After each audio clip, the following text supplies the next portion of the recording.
مرئيكا تم وبسمعك تم مرئيكا تم وبسمعك تم من تتهاجى أبوك إنكم تم تم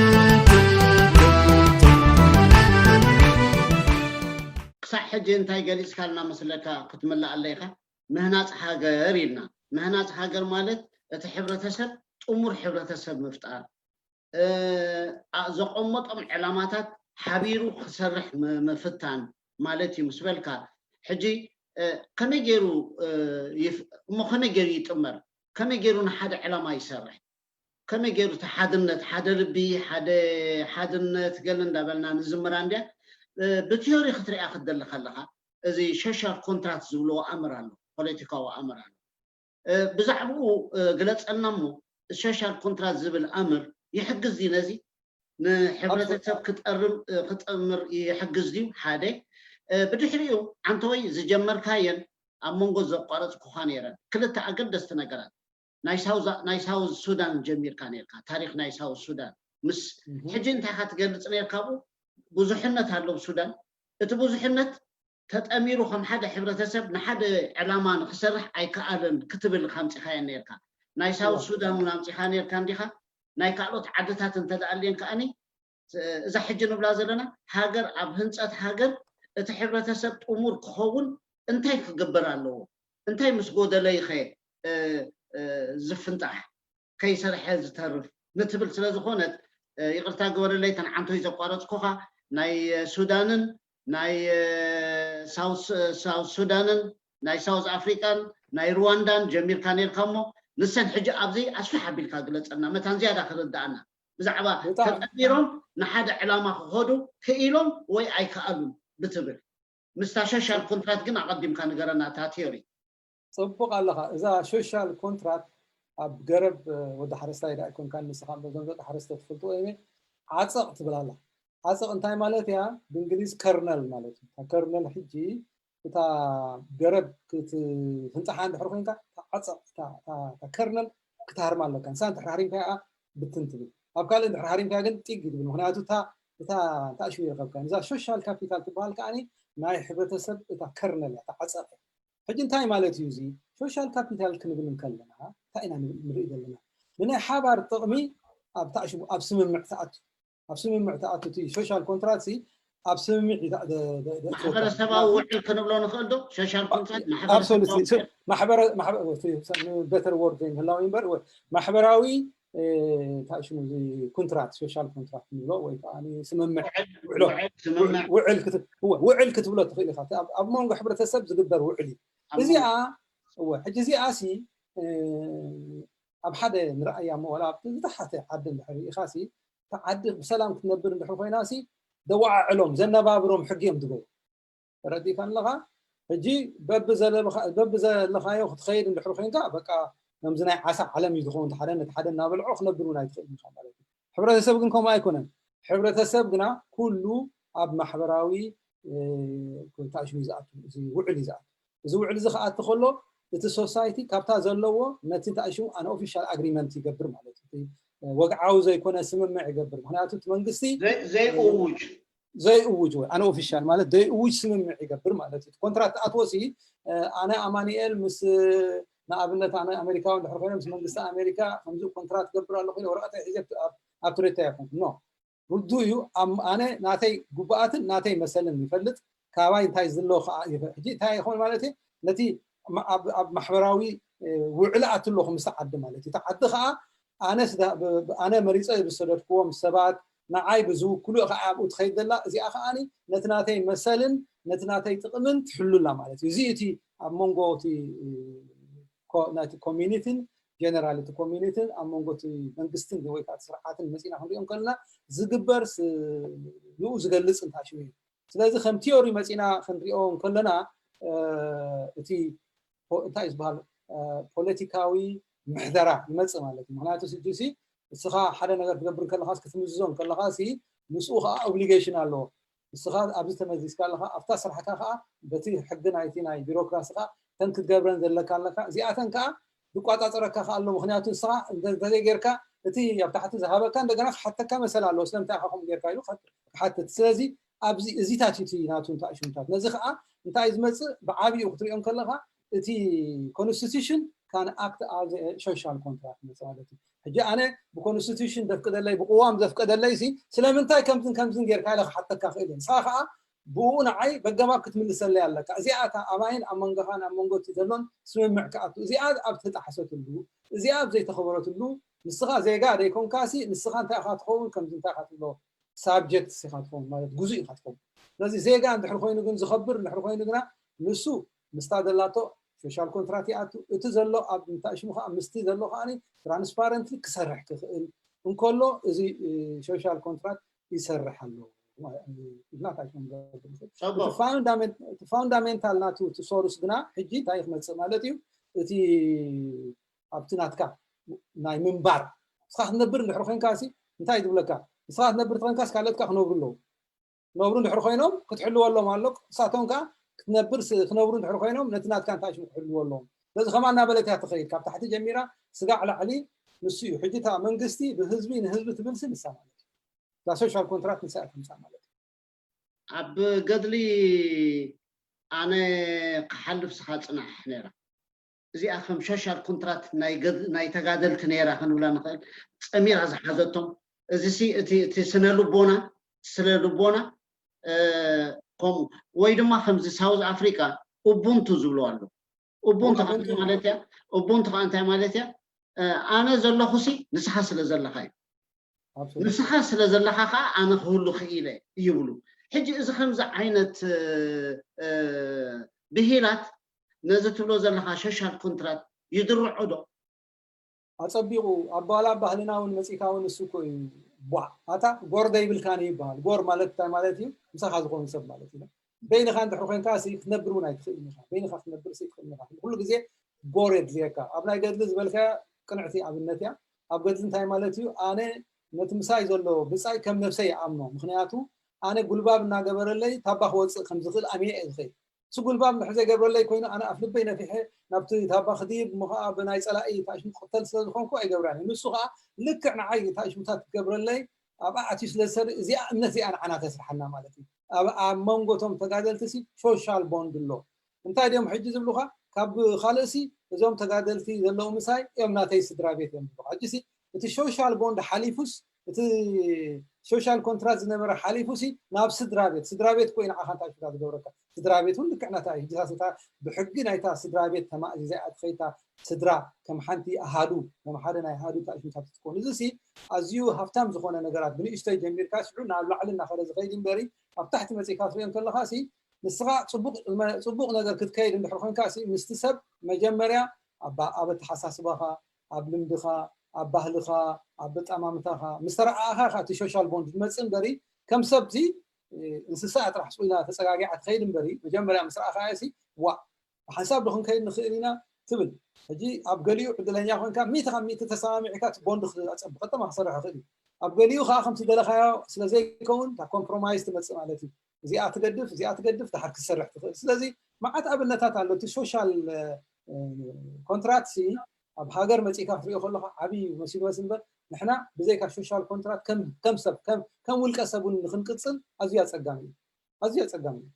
السوشيال كونتراكت أنا أقول بزي ولاون صحفاتن تسامعنا أن نقولهم بري أب سنة لبنانا تصحيح زلوا إيش أب سنة لبنانا تصحيح سلازخونه ردوا إيوه سلازة حاجر كنا هنص أنت خوينا دليتي كمال الله يلو ترح زي كونسي دليتنا يتحل خمان كمال الله وينا زيادة خمان ناتو مسلم مال الله ترحيو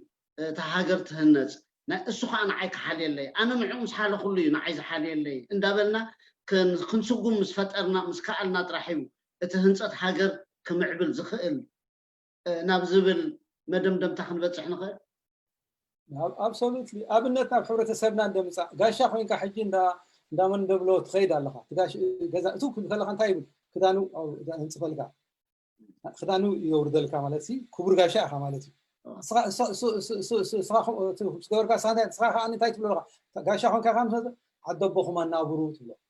بس سبيتشوال دحري زي خبير كا خمي كري خبرك سلازي سي نحنا سي تي بينو انا حزول كان تناي سوشيال كابيتال امبري اب حبرتسبنا سي اشحات هفتام زغونه لمدي اب كلنتن بهيراتنا زلو سلازي نفلطو سلازي نتقملو امبري انس تنبر ندحر خوينا تسرح ندحر خوينا سي ريتو ناي مسايز تاش ريتوتاتنا كلنا حدا خمسنا ادبي خيكون خيري سو بارياوي ايدا سامعنا نغرات ملي يخل خيري ግን كمجمرة كمكبار رئيتو ناي سب أخبيرك نسخة رئيتو خان دحر خبيرلك كابون دحر إتا قلعينا هاجر مهنات تمسأل الله مالتي ويكا كان عركنت مبلا بنحري عركنت محرمسي كاب كل تسبات محرقين خا عركنت مبلا مالتي هاجر نحر خوينا جنا أنا هاجر سي كشغل رولي يبلون حجي نفسنا نحلنا من قصة هاجر زي آسن عناسي كي تشغلنا خد كي داقيرهنا ولا نا تشغلنا يا خلينا من سي أي زينا بعلو النفس وكبسكم النسل يخل سلام انت يقوم خويني سبب نحرت شغل يروت راح يتصقم بمثل فهمتي ناي زوم من اي ابونات ناي تاش مزول وسي ما عرنا هلو كخلص اما ندبلو دلو ما عرا لين كتخيل اي تخيلنا سلازي سي انت مالتيو تا تمص تا مكببار ندحر لي اخوينا ندحر ديت شقرار ندحر لي خونكا ناتيو ريتك سمعيو زبل ندحر اللي خاسي ولا حنت تصقم يبل كان حجي نعبي نهفتمه نتقرارب زخيد مسرحي زخا نا تجمع ملكا جيجا خون كله زي جيجا زي خونا ينبرون نتوالكا نعرخايو تخيدي خازي اب كمزنا هنا اب اسرارها ازنبره مخا انكيرو لنا لنا ما قلتلو ماي واي اور هاي واي لك عدي ياجر ايكون ايسرحني مخنياتو حجي ابتي زنبره ناي وق جبر اي تقدر كتب تخيلي حرايناتو لوجيك سالو حجنا بحبره سبت مليسنا لنا بحبره سبت كاين نحرخينا تجماميلنا تملالينا تنقعيفنا تمقعيدنا هاجركنا نسمعنا زي عند حزي قرنا زي عد زي اسين تا ليشتا هجسي زي نقبل نحرخينا قنا تا نحلمه اذا عنقنا ناي قيح بحر لا نا اريتراسي بحلمي حزنا يازلنا قاعد نجرب نقول انت لازم سوشيال كابيتال سي ازيا اقداسي تا قندي حمرت نايتي حبتسيا زي سلازي قبرنا هنا متخاب دحرت تخيكوا كو عدي تقبرنا تخوننا متخاب كوي تسرح كان ريتو ندحر خوينوسي ولا تزراري كحدي حدا حدا معربايتا تبديسكا سرح لك تانا يعنتو يزولكا خير الساعه يزولكا ياسي زومناي ساوث سودان اعطينا دكتور مدمار سلازبلكا ندمامر علمنا سلازبلكا وقداماي دكتور ጨፈና እንታይ ብል ነይሩ ሲ ኣብዚ ህንፀት ሃገር ኣብ ህንፀት ሃገር እቲ መስርሕ እዛ ሶሻል ካፒታል ንብላ ዘለና እዛ ኣብ መንጎ ሕብረተሰብ ዝኣቱ ውዕል ሞን ሃገር ምህናት ዘገልግል ንብሎ ዘለና ምርድዳእ እቲ ምርድዳእ ሲ እንታይ ብል ነይሩ ካብ ላዕሊ ንታሕቲ ክኾኑ የብሉ ካብ ታሕቲ ንላዕሊ ክኾኑ ኣለዎ ማለት ብወለንታ ንሕና ደሊናዮ እምበር ብላዕሊ ተገዲድካ ዝግበር ኣይኮነን بخوم هاجر كتحنص አይትخلين يخا ወይ ከም መንግስቲ ኮይኑሲ ከገድደካ ይኮነን መንግስቲ ይኮነን ሃገር ካህንጽ ዝኽእል እቲ ሕብረተሰብ እዩ ይብል ነይሩሞ ኣብዚ አንታይ ርእይቶኻ ኦኬ montage مخيت ኮነና ሽርጥጥ ከይተኣትወናሲ ካብ ታሕቲ ንላዕሊ ካብ ላዕሊ ንታሕቲ ዝበሃል መጀመርያ ክሊር ንጽር ዝኾነ ርዲት ክሎና ኣሎ እቲ ኣብ ላዕሊ ዘሎሲ ካብ ታሕቲ ዝመጽእ ድሕር ኮይኑ ካብ ህዝቢ ንህዝቢ ብህዝቢ ድሕር ኮይኑ ናይት ህዝቢ አገልጋሊ ስለዚህ ካብ ታሕቲ ድመጾ ማለት እዩ ናይ ታሕቲኻ ቀዳምጽ ኣለዎ እንድሕሪ ካብ ላዕሊ ጥራሕ እንድሕሪ ዝህባሊ ኮይኑ ኣይስርሕኒ ኣብዚ ክልቲኡ እና ማለት ሲት ኣብኡ ተምጾ እንተ ትሕግድ ኣሎ ዳነ ምንታይ ዲ ንስኻኡ ዝገበርካዮ በተዝበርካዮ እንድሕሪ ዘይከይድ እንድሕሪ ኮይኑ ተዘይ ኮይኑ ካብ ታሕቲ ጥራሕ ክመጽእ ኣለዎ ኢልካ ኾን ብዙሕ ታሽሙ ዝገብረኒ ንሕና ዓይ ከም ሰብ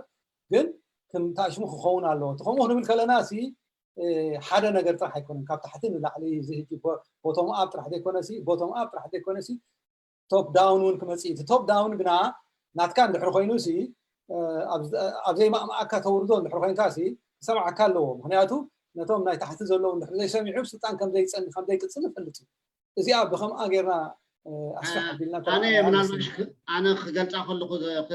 ኣባላሽያ ከይኸውን ነታ ፖፑላር ሶቨሬኒቲ ዝገልጽ ነይሩ حج تبلا زلخا دارغا مسعت التاساسريا اتوم ابلعل زلو ናይ حقኛ ወከልትና ህዝብ ዲዮ እንድሕር ኮይኑ እኮ ኣብኡ ይዝመጽ ዘሎ እቲ ወክልና ግን ካበይ ይረክብሉ ካብ ህዝቢ ካብ ታሕቲ መጻል እታ ኮንሰፕትስ ብኸምኡ ጌርና ክንሪኣ ማለት እየ ሶቦ ኣነ ከማይ ድሎ ካብ እዚያሲ ምሻለካ እቲ ምንጭ ናይቲ ስልጣን ግን ምንጭ ናይቲ ስልጣን ህዝቢ ክኸውን ክኽእል ኣሎ ስለዚ ኣብ ታሕቲ እዩ ዘሎ ንመባል እያ መፅያ ተረዲእካ ኣሎ ህዝቢ ዳ ይኹን እምበሪ እቲ ሰብን ከልብን ሓደ መእሰር እንድሕር ዘይጌርካሎም ኣብ ክሳዶም እቲ ሕጊ ማለት እዩ እንድሕር ዘይጌርካሎም ይዕንድሩ እዮም ስለዚ ወላ ካባላ ካምፂካ ጥዑይ ዝነበረ ሰብ ኣብቲ ስልጣን ምስ መፀ ሓንቲ ነገር ተስሕቆኩም ንኩላትኩም ዓብደላ እድሪሲ ب1988 ኣብ ካርቱም ኣብ እንታይ ትብሎ ኣብ ሪያድ ኣኼባ ገይሩ ሕጂ ኣኼባ ገብሩ እንታይ ብልዎ ሕጂ እዚ ተጋዳላይ ናይ ተጋድላ ሓርነት እዩ ሕጂ ቶም ዓበይቲ ዓዲ ብሎ ወላሂ ዓብደላ ስጋዕ ሕጂ መሪሕካና እዞም ንኣሽቱ ሕጂ ንኦም ግደፈሎም ምስኻ ከዓ ደኺንካ ኢኻ ይብልዎ ሕጂ ሕሰብ ሆኖ ተጋዳላይ እዩ ካብ ብታሕቲ መፂኡ ተመሪፁ ኣብቲ ውድብ እዩ ዘሎ ተረዲእካ ኣለኻ ሕጂ እንታይ ይብሎም መስለካ ንሱ ወላሂ ተጋጊኹም ብዓረብ ይዛረብ ነይሩ والله غلطان يبقى اجي ازيا سلطان سي كارميلا ايدو كارميلا ندحر حدا قول عند حر هيبكايو ندحر زي كفيتوا مخ عند حر زي تعموا سلطان تا كارميلا هبنا يا تقول عسبكاي تقول عاقنا تا كارميلا ندحر تعموا مساين تلكا فغزا خلت غزا سلسته غزا يجبرا وጪጫት ሆኖ ስለዚህ እንታይልዎም عبد سي ناي بحقي كم سبسي تي زروسي كل عير هنا هو ستيلين ذا تروس انا سلطان مزي لهو نعي سلطان دحري تاشو خونكو نعي قتلكم سلطان ترخو ايوم اجي انت ياخذ لك هذا اللي لهو سي سلطان دمص سبون كابخا مصيو اب لعل مس مصف خير سلازلو سلازقاير سلطان دحري قعرعي زي يكون من محدار دحري مسريتو ولا انطعي زنبرسب سلطان كمزي زبلو ፍጹም እዚ ስልጣን ይባላሹ ፍጹም ስልጣን ከአኒ የባዕልክ ዝብሎ ከምኡ መታን ከይከውን ትኽልትዩ ቸከን ባላንስ ክሆን ኣሎ ካብ ታሕትን ላዕሊ ካብ ላዕልን ታሕቲ ሲ ተገማሚሉ ተጠማሚቱ ተዋዲኑ ክኸይድ ብለሪ ተዘሎ ምናል ኣይሰማዕኳን ብገይረኸኩን ናይ ጨፈና ከምኡ ማለት ክኸውን ስለዚ ቤዚክ ናይ ኤቢሲ ናይ ፖለቲካ ስለዝኾነ ሲ ሞ ንእሽተይ ዕረፍቲ ክንገብር ማይ ክትሰቲ ኣድቨርታይዝመንት ክንገብርና ምስ ተመለስና እዚ ሻሻል ኮንትራት ዝበሃል ዘሎ ኣብ ሱዳን ከመይ ሰሪሑ ኣብ ሩዋንዳ ከመይ ነይሩ ኣብ ሳውዝ ኣፍሪካ ከመይ ነይሩ ናብን ክትኣትኢኻ يغني نشتي عرف نشتي عرف ادفرتايزمنت ناتنا حره ايش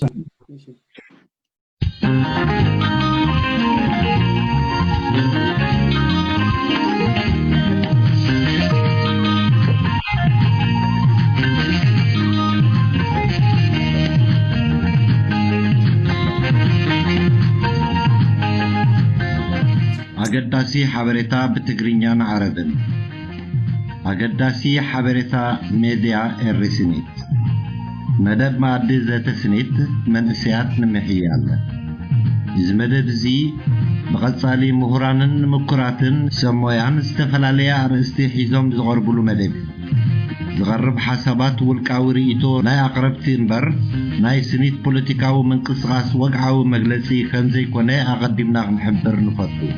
ማዕዲ ዘተና ቀጥታ ላይፍ በፌስቡክ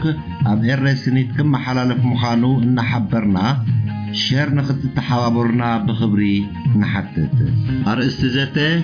ምኽባር ማሕበረሰባዊ መንነት ዋሕስ ሃገራዊ ሲኒት አጋይሽና አቶ ሴንጋል ወልደትንሳኤን አቶ ዓንደ ብርሃን አብርሃ ቀዳም ዕለት 10 ዩኒ 2020 ሰዓት ድሕሪ ቀትሪ ሰዓት 2 ብናይ ኒውዮርክ ሰዓት 7 ብናይ ዓዲ እንግሊዝ ሰዓት 8 ብናይ በርሊን ሰዓት 11 ብናይ አስመራ ከምኡውን ሰዓት 11 ብሎስ አንጀለስን ሰዓት 4 በሜልበርን ክኸውን እዩ ብድሓን መፁ ሰናይ ምክትታል ንምንየልኩም ሚድያ ኤርሲኒት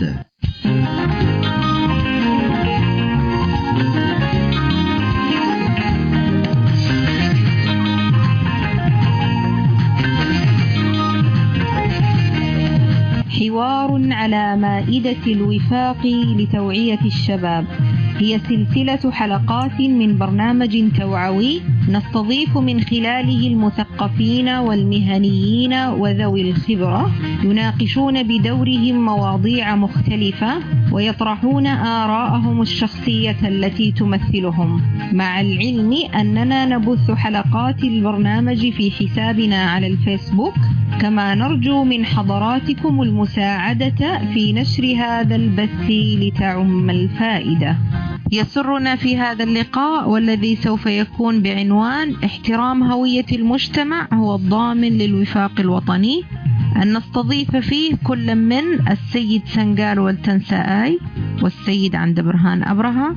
موعد البث يوم السبت الموافق 20 من الشهر السادس للعام 2020، وذلك في الساعة 2 ظهرا بتوقيت نيويورك، بالتوقيت المسائي أيضا الساعة 7 بتوقيت لندن، الساعة 8 بتوقيت برلين، الساعة 11 بتوقيت أسمرا. أما بالتوقيت الصباحي فبالساعة 11 بتوقيت لوس أنجلوس، الساعة 4 بتوقيت ملبورن. نرحب بكم مجددا في إذاعة إريسينيت.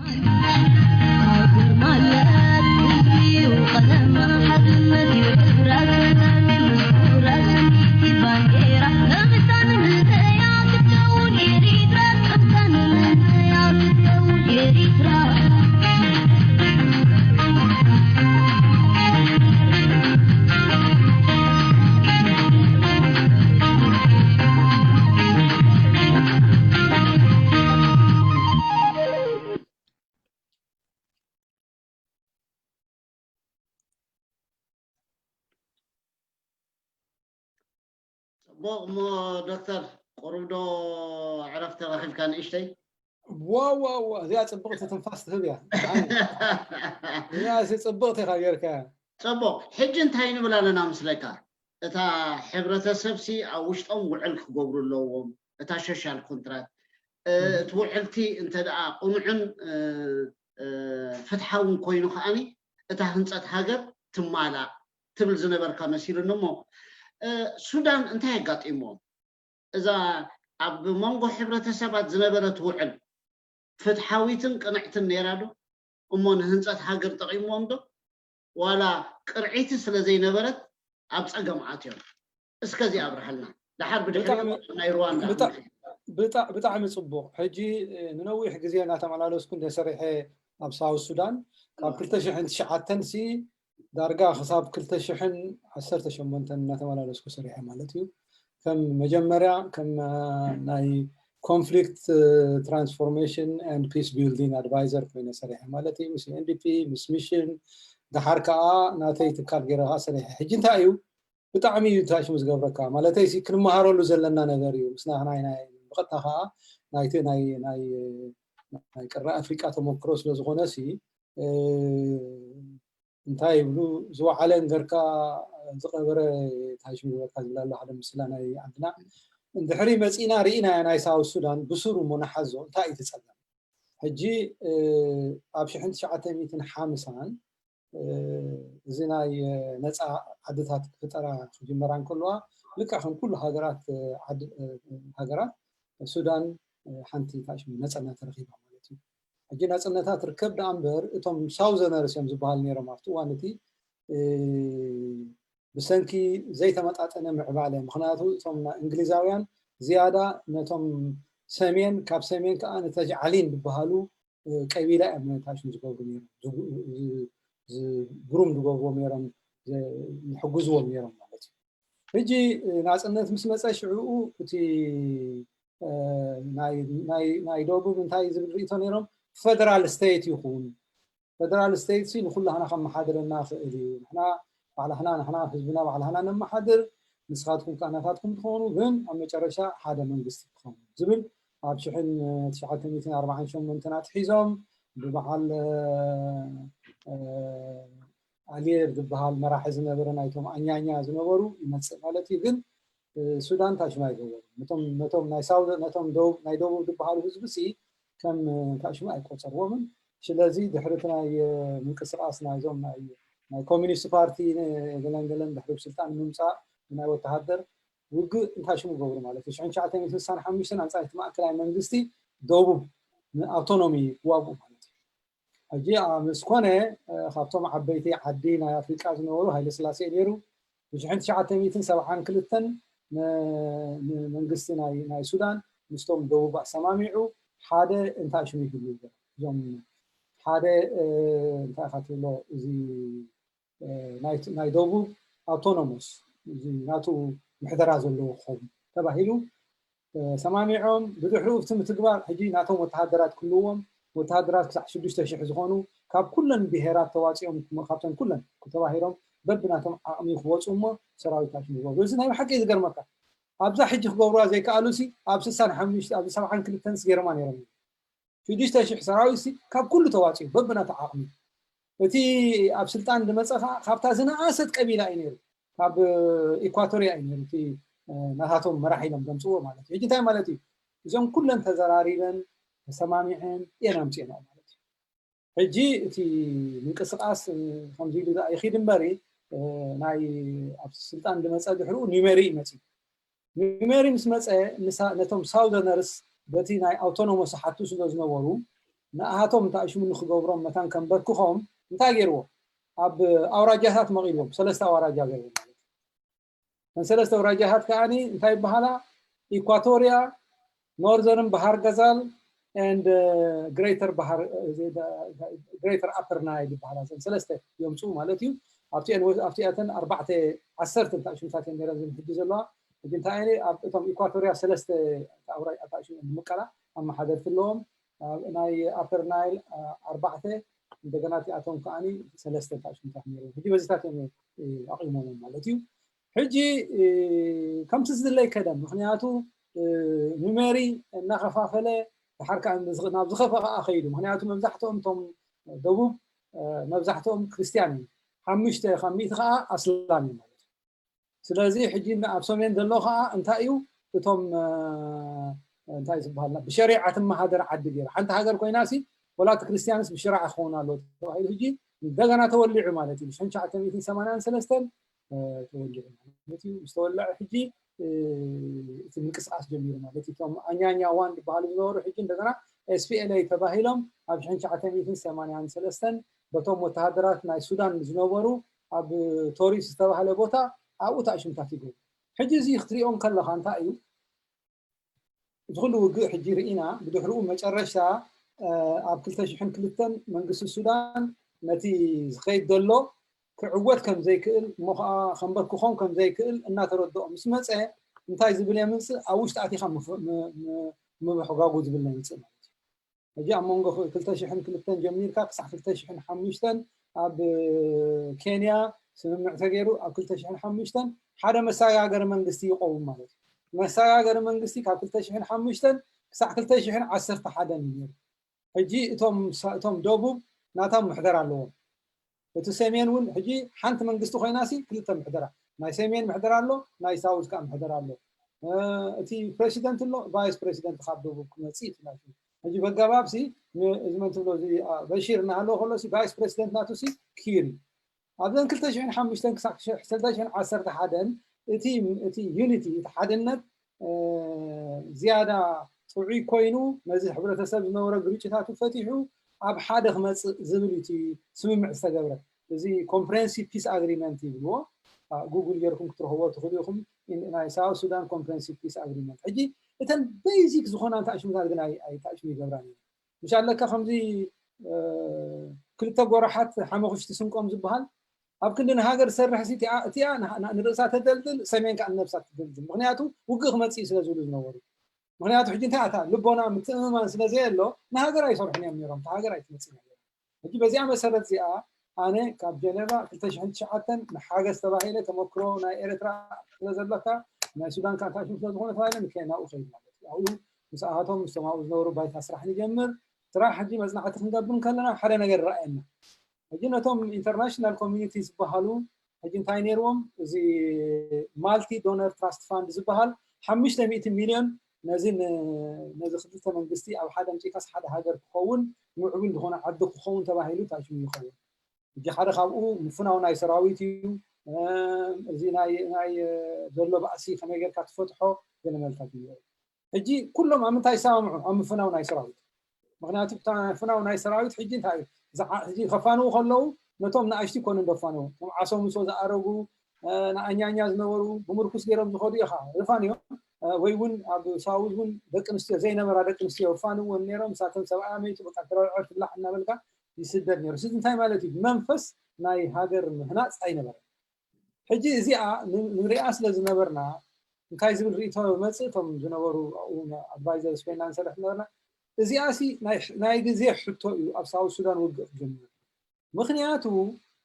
ازياتهم نخلهم طريف حزوهم زلو ناي حبار صلاعي طرح سودان حجي ناي حبار نايدوم نايدوب صلاعسي سودان زبل سلازخونه اذا ناي ايكويشن ناي سودان مثل غسكايا امنن حدهم كباسيو مخنياتو كلتين بمعرخ خدالو انت هاجر مهناصن اتا منግስት مهناصن سي بحد خدالو إلا قرينا لهم مالتيو ولما ناي بحرفين كاملين بناتهم يوم يخلو تي بساتهم من سدهاونا بتدغاغامي مالتنا كلهم ناي انترناشونال كوميونيتي بحالو مسኦም تاكيدنا عندنا كل ጊዜ اخيباتات تغبر كم بيتوسي حجي ات منግስتي زخره زلو اب دبوب يكون اميو اي صقمي حجي نحنا حجي ابتو انت ابساو سودان يزلخم زلكا زلخو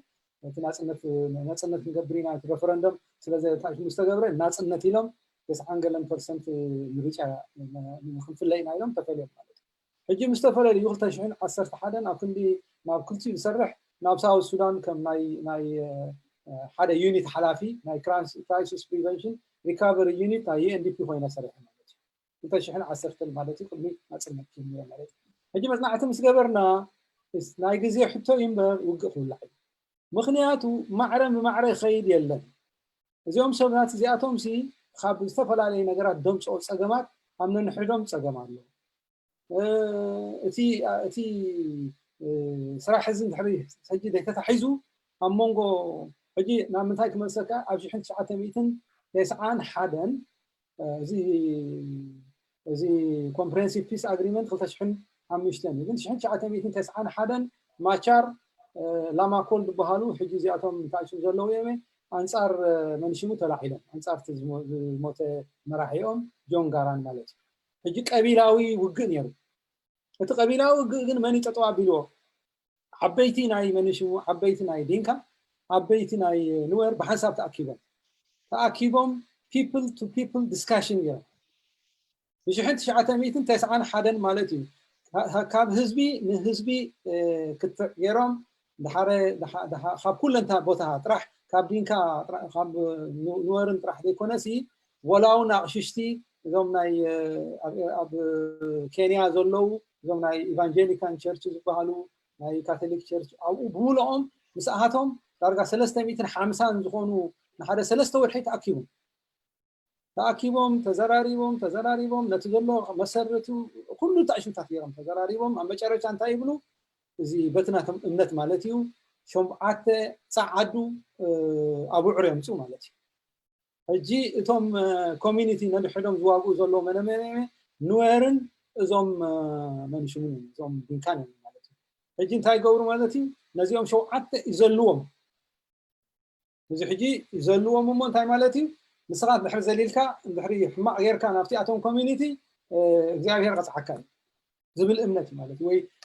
ዲፎርምድ በሆነ ቆልዓት ወልድ ወይ ብዙሕ መርገም ይመጻካ ማለት እዩ እጂ ቆሞ ተባሂሉ እቲ ዝነበረ ባእሲ ተሪፉ እታ ውድብ ሓንቲ ኮይና ኣብ መጨረሻ በሓንቲ ኮይኖም ኣብ መጨረሻ ታሽ ንገሮም ማለት እዩ ኣብ 2002 ዝርርብ ገሮም ሽዑኡ በዓል ጋራን ቀዳማይ ካልኣይናቱ ከዓ ማቻር ኮይኖም ኣብቲ ታሽ ንጽም ማለት እዩ ኣብቲ አጋጣሚ ሽዑኡ እቲ መንሽሙ ምስሞተ ጋራን ሄሊኮፕተር ምስሞተ ሳልቫኪር እቲ ናቶም አመራርፃ እንታይ ብግድምና ነትገዲም ዝነበረ ናይቲ ፍሮንት መኒው ሳልቫኪር ስለዝኾነ እዚ ጋቨርነር ናይ መንሽሙ ዝነበረ ሽዑ ናይ ጆንጎሊ ቆጽሉ ዲቕና ካለና ብሎ ቆጽሉ ዲቕና ካለና ሰዋለ ሽዑ ንሱ ከም መራሒ ይመጽእ ማለት እዩ ስለዚ ካን ለጋ ሕጂ እንታይ ክብለካ ደለ እዚ ታቲ ዝሰርሕ ነይሩ ግን ሕጂ ምስ መጸ ንሱ ይስራሕ ዶ ብኸምኡ እታ ቅድም ተታሒዛ ዝነበረ እንታይ ገበራ እንታይ ገይሩ تقدم حجي قران انتاي 2005 انتاي غيرو نزون كلهم ازست كوماندرز نتا ناي تاشو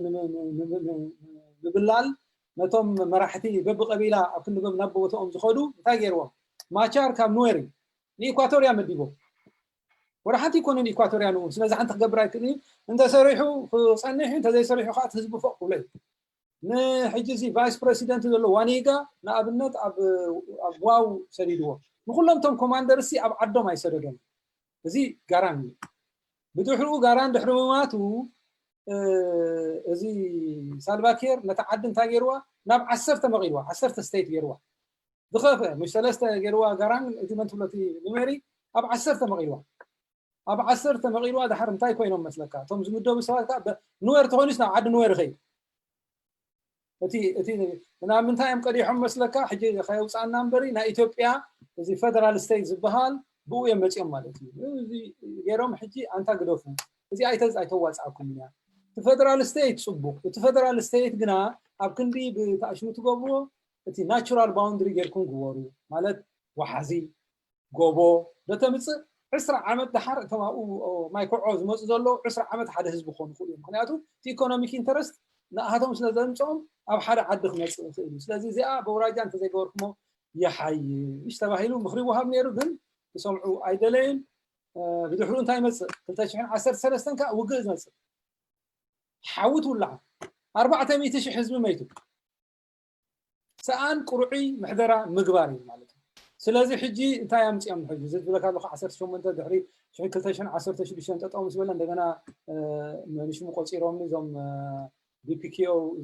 ሲቪል ኣፌርስ ተባህሉ እንታይ ሽሙ ከም መማኻሪ ናይ እንታይ ሽሙ ኮይኑ ተቆፂረ ማለት እዩ ኮንፍሊክት ትራንስፎርሜሽን ኤንድ ፒስ ቢልዲንግ ኣድቫይዘር ናይተን ሬድ ስቴት እዮም ድብሉ እንተን ሓዊ ዝነበረን ቦታ ማለት እዩ ግሬተር ኣፐር ናይልን እዘን ጆንጎሊ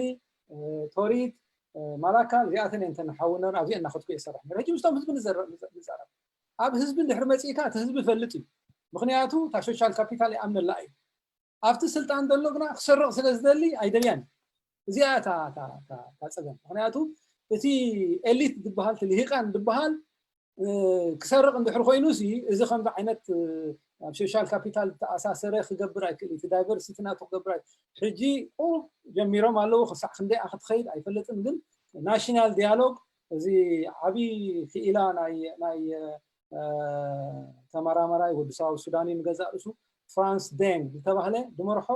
ናሽናል ዲያሎግ ብጅብኣ ሓግዘና ኢሎም እውን ኣብ 2018 ከይደ ሓግዘዮም ነይረ ኣብ በዓል መን ትብሎ ኣብ በዓል ኣፐርናይ መን ትብሎ ኣብ በዓል እዚ ኣብየ ሰሪሕና ማለት እዩ ሕጂ ኣብየ ሓደ ካብቲ ኣብ በኣሲ ዘሎ እዩ ምክንያቱ ኣብየሲ ናይ ሳውት ሱዳን ድያ ናይ ሱዳን ዝብል ፀገም ኣሎ ሕጂ ንሕና ናይ ኩስቶድያ ናይ ኩስቶ ከይበልኩም ሲ እታ ዓድስ ከመይ ጌራ ብሓንሳብ ትነብር ከመይ ጌራ ትነብር ከም መላግቦ ዶ ይትኸውን ኣብ ክንዲ ንክስቶ ክትግብኦ ተባሂላ ዕግርግር ትፈጥራ እሞ ምቅታል ትግበር ሲ ስለምንታይ ብሓንሳብ እዚኣቶም ሕጂ ነናቶም ቦታ ፈልጡ እዮም እቶም ዓረብ ዝበሃሉ እዞም ምስርያ ዝበሃሉ ናብዚ ክመፁ ከለዉ እቲ ባህር ዓረብ ዝበሃል ማይ ድሰቲሉ ሰበክሳገም ገይኖም ዝመፅሉ ካብ ጥንቲ ካብ ጥቅምቲ ተሓጋጊዞም ዝሰርሑ ዝነበሩ እዮም ኣብ ኣደይ ንምለስ ብከም ኣደይ ትኸዱ ተባሂሉ ሕጂ ገና ኣብ መስርሕ ኣሎ ከመይ ይኸዱ ኣይፈልጥን ኣነ ካብ 2019 ኣይተመለስኩምን ኣብዚ ኣለኹ ማለት ሕጂ እቲ እንታይ ክብለካ እታ ሶሻል ካፒታል ሲ እዛ ሶሻል ካፒታል ንኣ ኣብ ሶሻል ኮንትራክት ኣቲኻ እንድሕር ሰሪሕካያ ኣዝያ ኣገዳሲት እያ ኣብታ ካልኣይቲ ኣብነት ክመፅአልካ 2004 ነዚኣ ክነጠቃልና ሱዳን ኣብ ህንፀት ሃገር ክሳብ ሕጂ ፈይል ገይሮም ዶ ትብል መንገዲ መዓልቲ ፈይል ገይሮም ፅቡቅ ወትዓር ዘለስ ንስለርን እንታይና ከም ኤርትራውያን ንምሃር ከም ኤርትራውያን ካብኦም ብመንፅር ሶሻል ካፒታል መደምደሚ ትግበረላ አንተ ወይ እንታይ ትብለን ነርካ ብመንፅር ሶሻል ካፒታል እንደደለ እቲ ላዕሊ ዘሎ መንግስቲ ነቲ እንተደልዩ ነቲ ሕብረተሰብ ኣብ 3 መቕሎ ተሓደ መፂኹ ኣብ 10 መቕሎ ኣማኸርቲ ትነግርዎም ነርኩም ክሰምዑ ይከኣሉን ንህዝቢ ከማኽሩ ኣይደለዩን ሕጂ ግን እዛ ናሽናል ዲያሎግ ገብሩ ኣለዉ እሞ ምናልባሽ ተስፋ ኣለዎም ትብለን ኣለካ ሕጂ እታ ሶሻል ኮንትራክት እቲ ሕብረተሰባዊ ውዕል ዝበሃል ሲ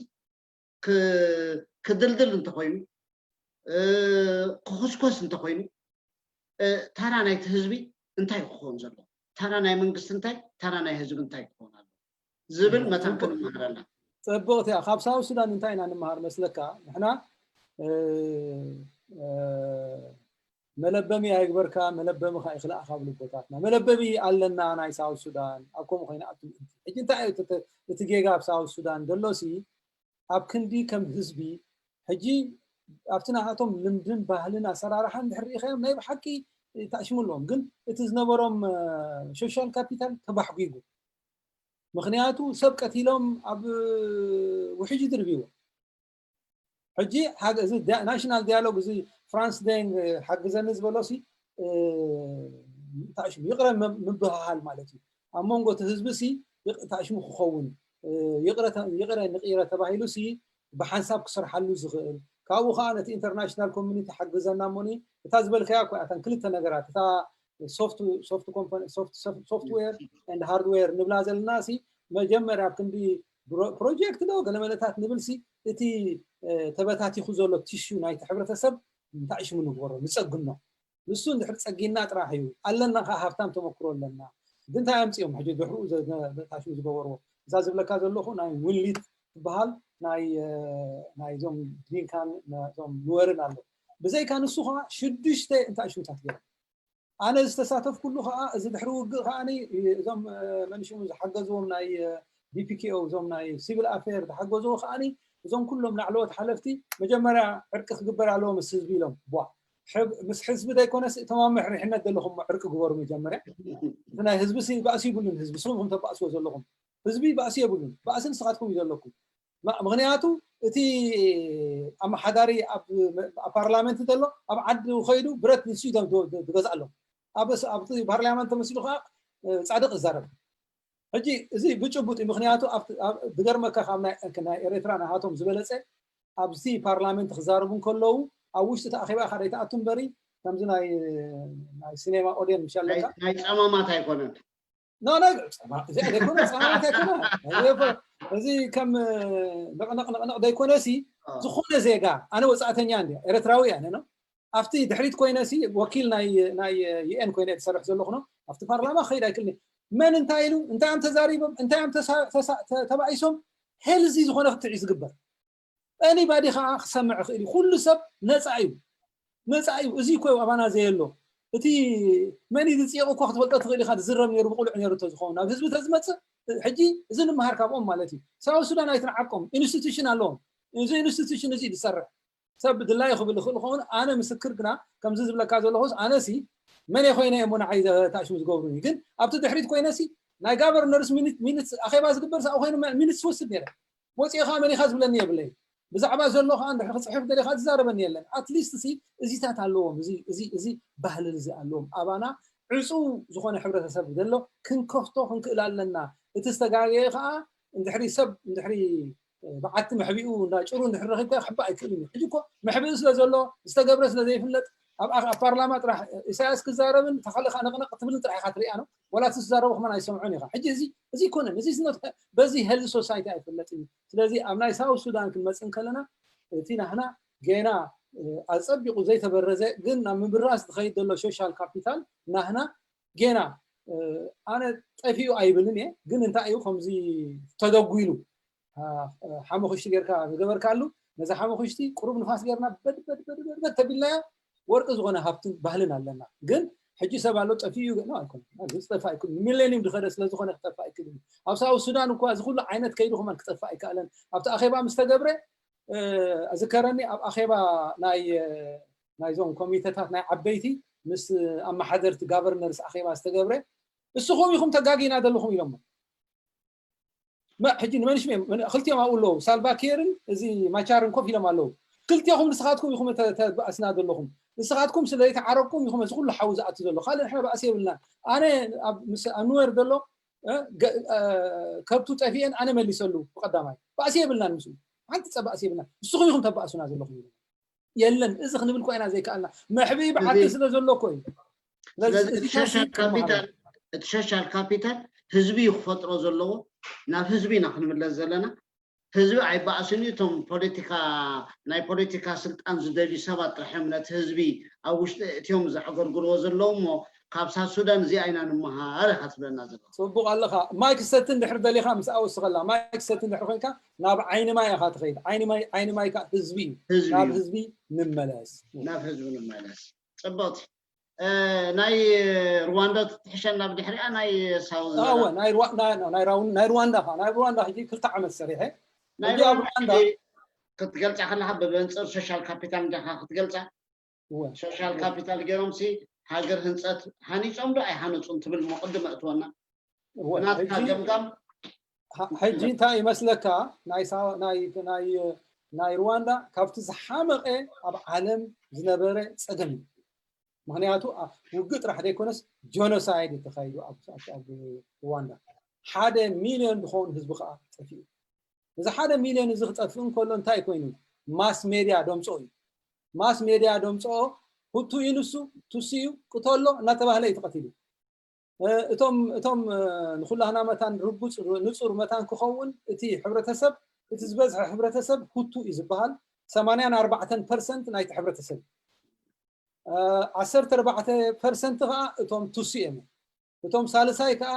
ታዋ ባህሉ እዞም ሓፀርቲ ድንክ ንብሎም ይሻለው ከምኦም እዮም በዚ ዝቆሙ ሕብረተሰብ ኣብ መንጎ እዚኣቶም ሲ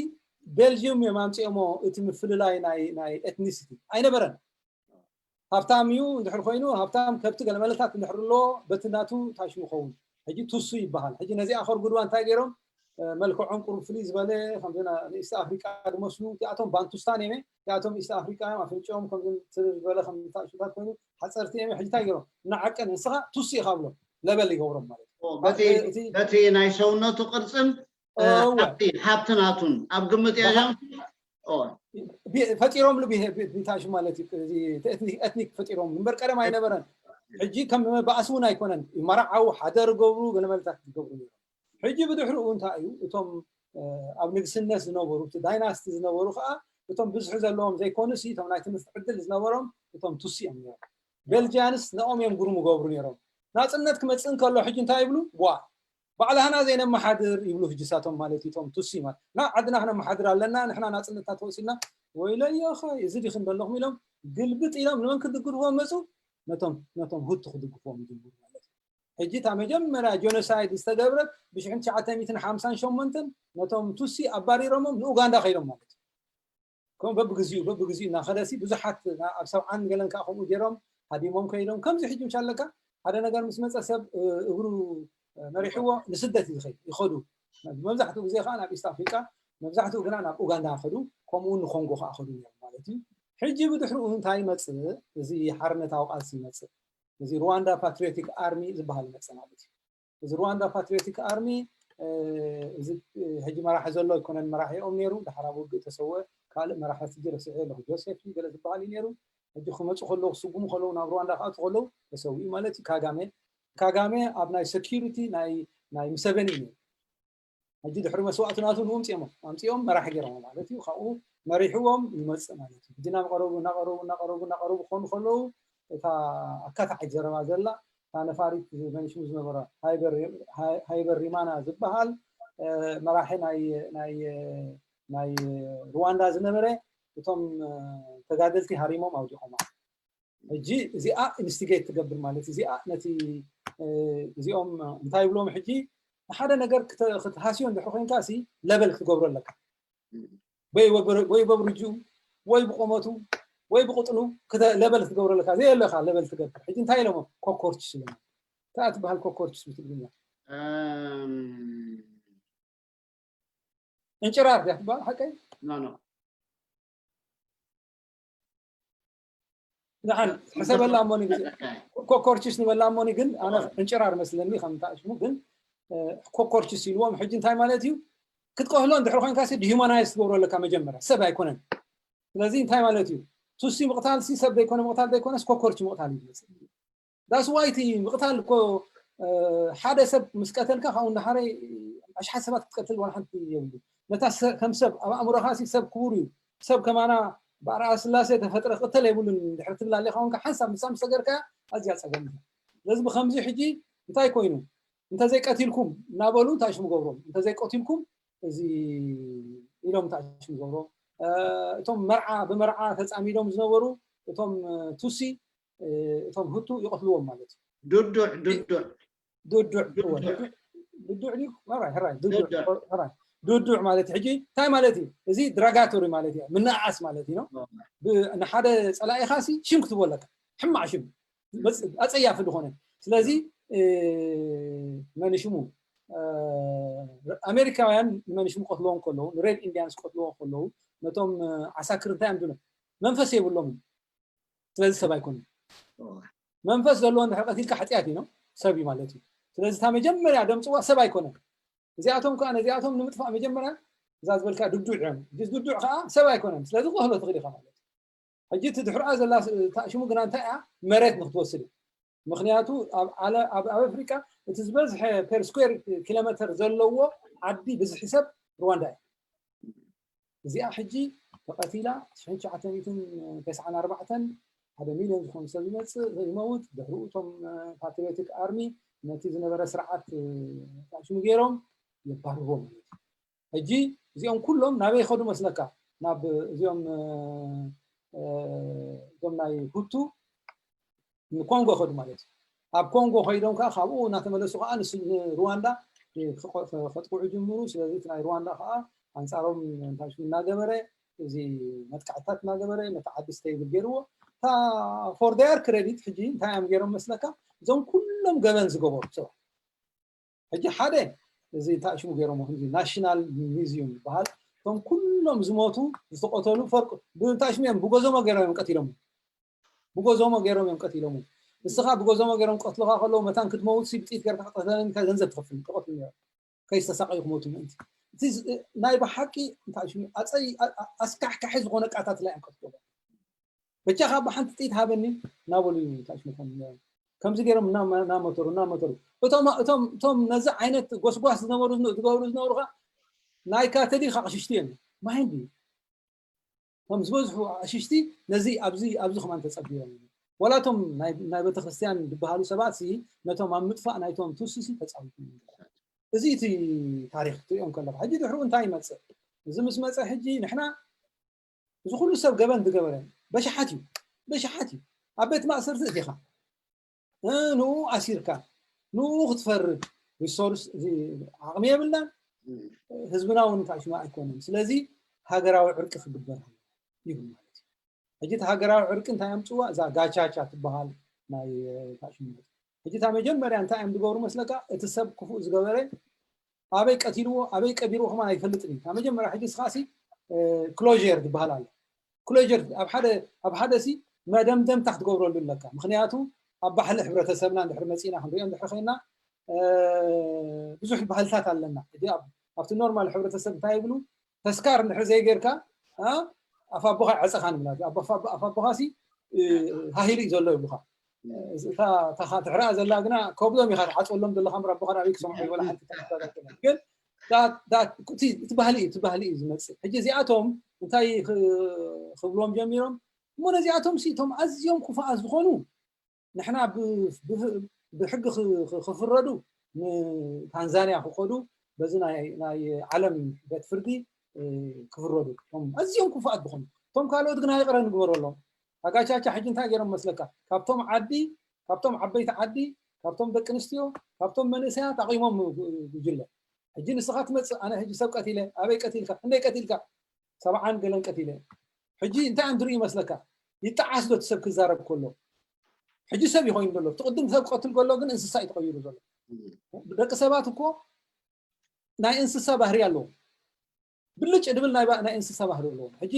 ሓንሳብ ከም ዝበልካ ሓደ ሰብ ምስ ቀተልካ ኣሽሓት ክትቀትል እንስሳ ከተቀይርካ ሰብ ኣይኮንካ ንሳ ምስ ሰገርካያ ድላይ ካብቲ ሕጂ ድሕሪኡ ምፅኦም ኣሰርዎም ኣብ ቤት ፍርዲ ከቅርቦም ቤት ፍርዲ እኳ ዘይኮነስ መጋበያ እዩ ኣብቲ መጋበያ ይመፁሞኒ ሕጂ እንታይ ጌርካ ብዎ ሕጂ ኣነ ባዕለይ ተሳተፍኩ እየ ክነግረኩም ኖ ኣነ ሓፍተይሲ ንሓደ ወዲ መንሽሙ ተመርዕያ ኣነ ሁቲ እየ ይብል እዛ ሓፍተይ ከዓኒ ንቱሲ ተመርዕያ 7 ቆልዑ ነይሮም ኢልካ ነዞም 7 ቆልዑ ደቂ ሓፍተይሲ ኣነ ቀቲሎም እዩ ቀቲሉሲ ኣብ እንዳታእሽሙ ደርቢዎም ኣብ ሸኣ حسابنا قل كم مخبل كلاسي انتهي نير مستكا بس نبعاتو سي جريرو يبكي حجي تم ساعات كانت هاي حراي كم غير كادو قلعو خبيكا قبل كايو هاب كم ز عينت هاب كم ز ابسلت بوتا ابزي قرب مختار ايه نادت هو حراي حسكا اخي هم سدروم سقطلو مسو خيدو هم قلعو تقبروا يموتوا بقبرهم بوتا يريمو كاو امسيهم شعو صلوت غيرهم اب نايتاش ميقبل نسوخ انتي يخون مسلكا ነቲ ኮሚኒቲ ኣገልጋላይ ይቕፃዕ ማለት እዩ እንታይ ማለት እዩ ሕጂ ኣብ ስራሕ ይዋፈር ኣብ ፅሬት ናይቲ ኮሚኒቲ ዘሎ ጀርዲን ናይ ኮሚኒቲ ዘሎ ይክሕስ ማለት እዩ በቲ ማእሰርቲ እቲ ኸ ኣይኮነን ንፍታሕ ድመፅእ ንሱ ኣብቲ ስራሕ ሕጂ ምስቲ ህዝቢ ሕጂ እንታይ ምስቲ ህዝቢ ክሰርሕ ምጀመረ እታ ሪኮንሲሊየሽን ንስኣ ትመፅእ ንስኻሲ ገዛኻ ተበላሽያ ደቅኻ ቀቲሉልካ ግን ገዛኻ መፅኡ ኣዕርዩ ኸይድ ካብ መጀመርያ እኳ ይትቕበላኒ ኢኻ ግን ምስ ግዜ እንታይ ይኸውን ንሱ ወታሃደራት ኣለዎ ምስ ዝመፁ ጋር ሓንቲ ክገብር ኣይክእል ሓንቲ ክትገብሮ ኣይትኽእልን ኢኻ ሕጂ እናተለምደ ኸይዱ ኣበየ ኣላ ካርት እዛ ምንትላ እዛ ሩዋንዳ ካብ ኣፍሪካ እታ ዝበለፀት ዓዲ እያ ኣብ መንጎኦም ዝነበረ ባእሲ ጠፊኡ ጥራሕ ደይኮነሲ ብዙሕዮም ሰሪሖም ንኣብነት ኣነ ኣብ ዝነበርኩሉ ሕጂ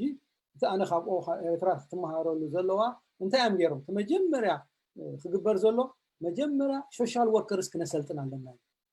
500 ሶሻል ወርከርስ ኣሰልጢኖም ሕጂ እቶም ሶሻል ወርከርስ እንታይ እዩ እቲ ኣብ ከምዚ ዓይነት ትሮማታይዝድ ዝኾነ ሶሳይቲ ዘለካ ናይ ንእሽተይ ፅላለ ኩላህና እኳ 5% ፅላለ ኣለና ሓደ ግዜ ብልጭ ድብል ግን እዚ ሲ ኖርማሊ ወዲ ሰብ ሲ ዲስኦሪየንትድ እንድሕር ኮይኑ ሲ ትሮማ ዝበሃል ዲስኦሪየንትድ ዝኾነ እንታይ ዝበሃል ማእዝኑ ከጥፍእ እንከሎ ብድሕሪኡ ሓጊዙ ክምለስ ይኽእል እዩ ገሊኡ ከዓ በርን ኣውት ብሎ ማለት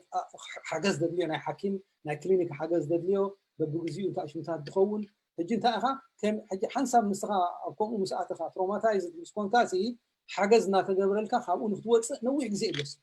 እዚ ተድልየና ህዝቢ ኤርትራ ሲ ሃይሊ ትሮማታይዝድ ኣብ ቅድመኻ ሓደ ብፃይካ ሃውን መፅያ ትወስዶ ትርኢ እዚኦም ኣሪሞም ማለት እዩ ነዚ ኣሪሞም ሕጂ ድሕሪኡ እንታይ ገይሮም ኮታ ገይሮም 30% ደቂ ኣንስትዮ ኣብ ፓርላማ ክኣትው ኣለዎን ብዘይ ምርጫ ንሳተን ባዕላተን ታእቲ ዝኾነ ሕጂ እዚ ሰጊሮም ጓል ኣንስተይቲ ናይ ሩዋንዳ ከምዚ መጋየፂ ቅሓ ዘይኮነ 52% ብምርጫ ኣብ ፓርላማ ኣለዋ እዚ ኢና ክንመሃር ዘለና መጀመርያ ፕሬፈረንሻል እንታይ ዝበሃል እዚ ሕድገታት ትገብር ኢኻ እያ ሕጂ ፕሬፈረንሻል ትሪትመንት ትገብረሎም ዲኻ ሕድገታት ትገብር ኢኻ እዚ ሕድገታት እዚ ሕጂ እንታይ ይኸውን ንስኻ ጥዑይ ዝኾነ ባይታ ምስ ኣጣጣሕካሉ ምስ ዘራእኸያ ወላዕላዕላዕላዕላ እናበለት እያ ትኸይድ ሕጂ ከምኡ ዝገብር መራሒ ስለ ዝገበሩ ከማና እንዲ ዳሞ ተጋደላይ ነይሩ ብመን ሰሪሑ ብህዝቢ ይሰሪሑ ምሕደራ ማለት እኮ ብህዝቢ ክሰርሕ ምኽኣል ማለት እዩ ስለዚ ዝሰርሐ እሞ ከዓ ኦን ደ ስፖት ሓደ ሰብ ጌጋን ድሕር ገይሩ ኦን ደ ስፖት ፋየር ገብሮም ነይሩ ኦን ደ ስፖት ኣብ ሓደ ኣኼባ ናይ ትምህርቲ ሚኒስተር ዝነበረ ኣኼባ ዝተሳተፍናሉ ምስኡ ማለት እዩ ተሓቲቱ ከምዝን ኢልና ከምዝን ኣይገበረን ከምዝን ታሽታት ገይሩ እዚን ዝፀገም ኣለና ምስ በሉ ፅቡቅ እሞ ነቲ ደፒቲ ናትካ ኣቦኻ እቲ ስልጣን ፅዋሕ ኣብ ኦፊሰ ምሳእ እዩ ታስድ እዚ ዝገብር መራሒ እንድሕር ኮይኑ ሲ መን ይክጋገሞም ንምሸቱ መን ይክጋገም ሕጂ ሲ እንታይ ክብለካ ደለይ ዘለኹ ሲ መን ትብሎ እዚ ካጋሜ ቱሲ እዩ ከም ብብዝሒ ዝመረፅዎ ግን ሁትዮም መሪፆም ምክንያቱ ንሱ እንድሕር ዘየልዩ እዚ ናህና ኮምቢኔሽን እዚ ናህና 84 ኣብ ዝኾነ እዋን ክባላሽ ይኽእል ዝብል እንታይ ሽታት ነይሩ ድሓር ብቅርበት ከዓ ምስኡ ንሰርሕ ስለ ዝነበርና ገዛይን ገዝኡን ሲ ናይ 500 ሜትር እያ ትኸውን ሕጂ ገለ ካብቶም መኮንናት ከዓ ኣብቲ ናይ ኮሚሽን ክሰርሕ ከለኹ ስለ ዝፈልጡኒ ነጊሮሞ ድሓረይ ኣምፅዎ ኢልዎም ሕጂ ኣምፅዎ ኢልዎም ኣብ ገዝኡ ከይደ ማለት ምስ ካጋሜ ኣብ ገዝኡ ከይደ ክሳዕ ክንደይ ምቕሉል ምዃኑ እየ ክነግረካ ነው ሕጂ ኮፍ በል ኢሉኒ ቡን ስተይ ቡን ዲኻ ሰቲ ኢሉኒ ንሓን ወላ ሻይ ወላ ቡን ሰቲ ኢለ ቡና ንሰቲ ኢልና ቡን ሰቲ ኮንካ ኢሉኒ ቡን ሰቲ ኢለ ቡን ሰቲ ቡን ሰቲና ምስ ወዳእና ሓንቲ ነገር ክሓተካ ኣለኒ እንታይ ክፍል እያ ሰብኣ ኢለ እንታይ እዩ ሕጂ ንስኻ ሲ ሓውና ኢኻ ንዓና ከዓ ኣዝኹም ሓጊዝኩምና ምክንያቱ ኤርትራውያን መደፍዕ ተኪሶም እዮም ናብ ናይ ዓበይቲ ቀላያት ካብ ኤርትራ ከይዶም ሂኖስ ናይ ኤርትራ ተራ ይፈልጥ እዩ ሕጂ እንታይ ሓተኒ እሞ ሓንቲ ነገር ሲ ክሓተካ ደልየ ብለኒ ሽግር ገለ ነገር ትመፅያ እንታይ ማለት እዩ እንታይ ኻ ደሊኻ እንታይ ማለት ዓቕመይ ደፍቅዶ እንድሕር ኮይኑ ሲ ወላ ሓንቲ ክነገረካ ክእለ ፀገም ኣይኮነ ሕጂ ናህና ሲ እንታይ ኣታ ፉልቲ ላይን ናህና ኣብዚ ሕጂ 2 ዓመት ምሳና ሰሪሕካ ኣለኻ ሕጂ ከዓ ሰሚዐ ከዓ 30 ዓመት ቀፅል ተበልካ ሳይሰርሕኒ ከይደ ትብላ ኣለኻ ምክንያቱ ካል ዓዲ ከይድ ደሊኻ ኣለኻ ንዓና ግን ተሰርሕ መረፅ ግን ሕጂ ከይድ ስለ ዝኾንካ ሲ ምናልባሽ ከይንራኸብ ስለ ንኽእል እንታይ ናህና ጌጋ ብለኒ ይድስቁ ግን ዝዕዘቦ ዝነበርኩ ነይሩ ግን ከምዚ ዓይነት ባይታ ይመፅኒ ደሲ ፈሊጠ ሰሚዐ ይፈልጥኒ ሕጂ እሞ ፖለቲካ ክዛረብ እንድሕር ኮይነ ፅቡቅ ፖለቲካ ክዛረብ ክእል ንጉሰካ ክእለ ፅቡቅ ኣለካ ቅድመካ ትሓኒ ክብለካ ክእለ ግን ሓቂ ክዛረብ እንድሕር ደሊካ ሓቂ ክዛረብ ክእል እንታይ ኢካ ትደልዩ ፈተውትና እኮ ሓቂ ዝነግሩና ንኣንበር ዘመጓጉሱና ኣይኮነን ይብለኒ በለ ሓደ ነገር ክነግረካ ኢሉ ሓንቲ ነገር እንታይ ኣብለኒ እሞ ኣነ ናተይ ትዕዝብቲ ኢለ ንስኻሲ ንግሆ ደቅኻ ካብ ገዛኻ ባዕልኻ ኢኻ ተብፅሖም ንቤት ትምህርቲ እወ ኢለኒ እሞ እንታይ ትዕዘብ ኣብቲ ቤት ትምህርቲ ኣነ በል ዝዕዘቦሲ እዛታ ዝዓበየት ፀገም ኮይና ትረኣየኒ ኣብዛ ቤት ትምህርቲ ዘላ እያ ከመይ ኢለኒ ኣብዛ ቤት ትምህርቲ እንድሕር ሪኢኻሲ ኩሎም ቶም ተምሃሮሲ ቱሲ እዮም ኢለ ወላ ሓደ ህቱ የለን እዚኣቶም እዮም ከዓ 10 ዓመት ካብ ሕጂ መራሕቲ ሃገራት ክኾኑ ኣብ ቤት ትምህርቲ ብሓንሳብ እንድሕር ዘይተማሂሮም እንድሕር ብሓንሳብ ዘይዓብዮም ፅባሕ ንጎ ፀገም እዩ ስለዚ እዚኣ ኣነዓይ ካታ ዝዓበየት ከም ፀገም ዝሪኣ ድሓር ካልኣይቲ ዘለሃኒ ከዓ እዛ ብድብድብ ሩዋንዲዚና ምባል ርዳእኒ እኳ እንተኾነ ቀሲልካ ምኽፋት ክትግል እያ ንስኻትኩም ሲ ሩዋንዲስ ጥራሕ ደይኮንኩም ሲ ንስኻትኩም በቲ ሰብ ኣብ ብሕቱ ዝዛረቦ ትሲ ኢኹመ ህቱ ኢኹመ ታዋ ኢኹመ ኣብዚ ዝመፅእ ዕርቂ ዳ ክግበር ኣሎ እምበር ኣብ ላዕሊ ጥራሕ ሩዋንዲዝም ምባል ምናተይ ገምጋም ነዊሕ ኣይክተስርሐኩም ኢና ፀገም እያ ኣይተኣምንን ሓፊሉ ሰላም ኢሉ ሓፊሉ ሰላም ኢሉ ምክንያቱ ከምዚ ዝነገረና ኢና ከዓ እንደሊ ገና 2012 ምስ ኮንኩ ብምሉእ ተቐይሩ ፀኒሕኒ ካብ ትምህርቲ ሲ እቶም ኣብኡ ዝምሃሩ ዘሎ ናይ ኩሉ እዩ ደቂ እቶም ህቱ እየመ ደቂ ትሲ እየመ ሕጂ እንታይ ክብለካ ደልየ ዘለኹ መራሕ ሃገር ሲ ኣይጋገ ማለት ኣይኮነን ክሰምዕ ኣለዎ ሰብ ክነግሮ ከሎ ሲ ኣይሰምዕን እዩ ዝናህና ግና መድፍዕ ተኪሱ ኾነ ኣይሰምዕን እሱ ፀገም እኮ ዘሎ ስለዚ ሲ እታ ናይ ሩዋንዳ ትበሃል ከም ኣብነት መፂና ክንመሃረላ እንድሕር ኮይና ሲ ሪስፖንሲቭ ዝኾነ መሪሕነት እንድሕር ሊኳ ብሰምዕ እንድሕር ኮይኑ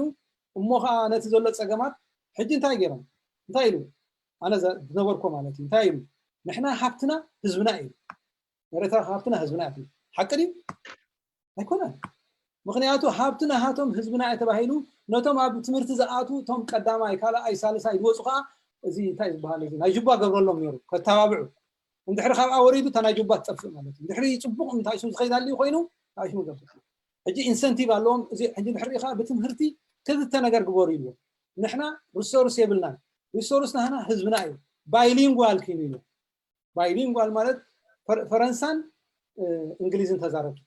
ስለዚ ንሕና እንታይ ሽሙ ክንከውን ንኽእል ሪሶርስ ነተን ካልኣት ንሕና የብልና እንዲና ሕጂ ንዓና ህዝብና ይደግሕነና ምክንያቱ ህዝብና እንድሕር ተማሂሩ ኮንጎ ኸይዱ ረሚታንስ ክሰደልና ክእል ገንዘብ ክሰደልና ክእል ስጋዕ ዓቕምና ነድልብ ከዓ እቲ ቁጠባና እንታይ ሽሙ ክነሳስዮ ንኽእል ኢና ከምኣ ገይሩ ሕጂ ዝገርመካ ኣብ ሩዋንዳ ብሰርሓሉ ዝነበርኩ ሓደ ካብቲ ዝገበርዎ እዞም ናይ ምምሃር ናይ ናሃቶም ኣብ ውግእ ዝነበሩ ሰባት እዮም እዚ ቮኬሽናል ትሬኒንግ ኣብ ቡታረ ዝተባሃለ ቦታ ጀሚሮም መጀመርያ ሕጂ ኣብ